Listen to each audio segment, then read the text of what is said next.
Definitely when I started growing largely, there was a week where I grew 100,000 followers.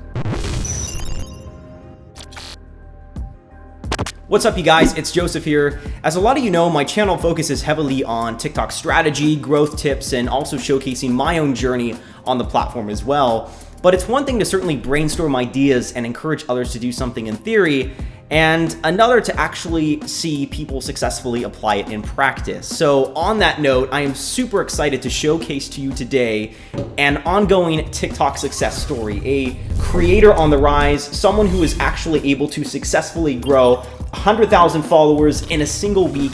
And that number is currently on the uptrend, averaging 3,000 to 5,000 followers a day, being added to his current 175,000 follower fan base. Hopefully this video will give you guys a little bit of knowledge and inspiration to help you skyrocket your own growth on the platform. Also be sure to stay tuned until the end of this video to hear my thoughts and analysis on Austin's TikTok journey. I've got some takeaways that I know you'll want to hear. This video is a little bit of a different format today, so if you enjoy it, be sure to leave a like down below this video. And without further ado, let's talk TikTok. I honestly didn't have the best hopes with it. I didn't know anything about it at first. And I mainly just started watching videos. Then I saw how people with little followers could possibly have a video go viral. So I initially started with like a comedy type of posts, which reason I did that is because I liked watching comedy. I soon realized that it wasn't the best for me because it just wasn't as fun making that type of content. I mean, I was decent at it. I had a few videos do pretty well. I just didn't have very much fun making that type of content. So I switched to trick shots, and that's when I really started seeing good progress. In a week, I gained 100,000 followers. My main idea with the ping pong balls came from a trend with the hydro flask. And I saw a lot of people trying that and posting like attempt videos, not even like successful videos, like attempt videos, you know, like the day one, day two, stuff like that. That's the difference I've made, is like all of my videos have the results in them, not just attempts. And I think that probably works a lot to your advantage as well, especially with the audience that already knows you. They know to expect the end result, the successful trick shot at the end of the video. And you know, I'm sure that helps with watch time as well, since they're watching all the way until the end for that result. Not only in his content does he actually succeed with the trick shot, but he'll often take it a step further by doing something like catching the ping pong ball 3 times before the trick shot. It's kind of his signature style in his videos. And it's a whole new level of commitment. And if you don't believe me, take a look at the comments of his videos and you'll see his fans praising him for his dedication.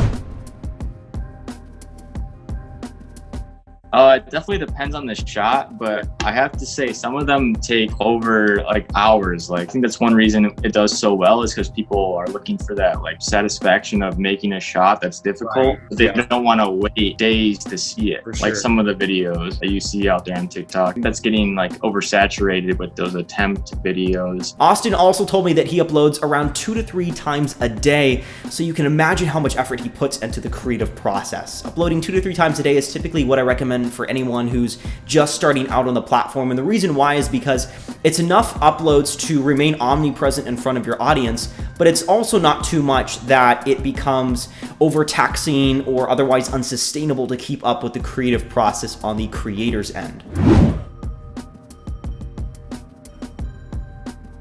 As far as the bio goes, I tried to make sure my bio portrays my exact niche, what I'm trying to, what category of videos I'm posting. Hashtags, I wouldn't use too many, but make them very relevant to the post, like I learned from your videos. And then occasionally use like very big hashtags, like For You page hashtags, but not all the time. Definitely change up the captions as well. Pretty much anything that can be changed with portraying the same series, I've tried to change.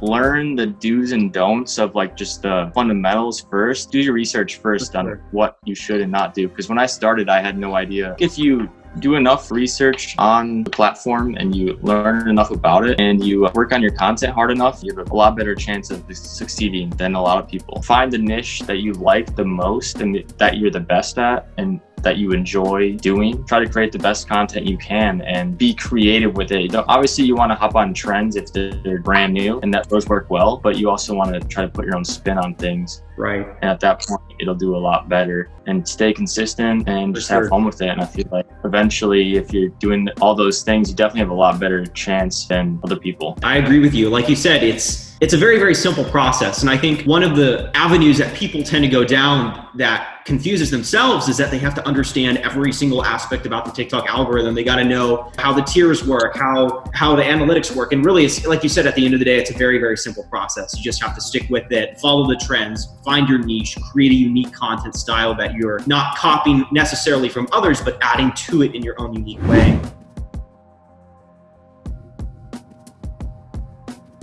Currently, I'm filming with my iPhone XS Max, and I do have an iPhone 11 Pro coming. I'm going to be using that to record, probably. Obviously, has a better camera. And then I usually edit in iMovie. I just focus on every little detail possible and within the video to make sure. I watch it probably sometimes 30 times before I post it, just to make sure. Yeah, I've been there. To make sure everything is perfect. Well, you know what's funny, because I look at your videos and my initial thought, at least when I saw them initially, was like, oh, this is a fairly simple process. You know, just doing a trick shot. I got to land it, but you're putting a lot of effort into here, and it's all those little things that create the great content that you have. And I think that's really one of the ways that you are going to continue to differentiate yourself from anyone else who tries to be the next Austin Rohde out there. As he mentioned, Austin will often spend copious time making sure his videos are on point. And I don't just mean the action of the trick shot, I mean the extra 10% that he likes to add to his videos, such as making sure that the movement of the ping pong balls are choreographed to the track melody, or the success of the trick shot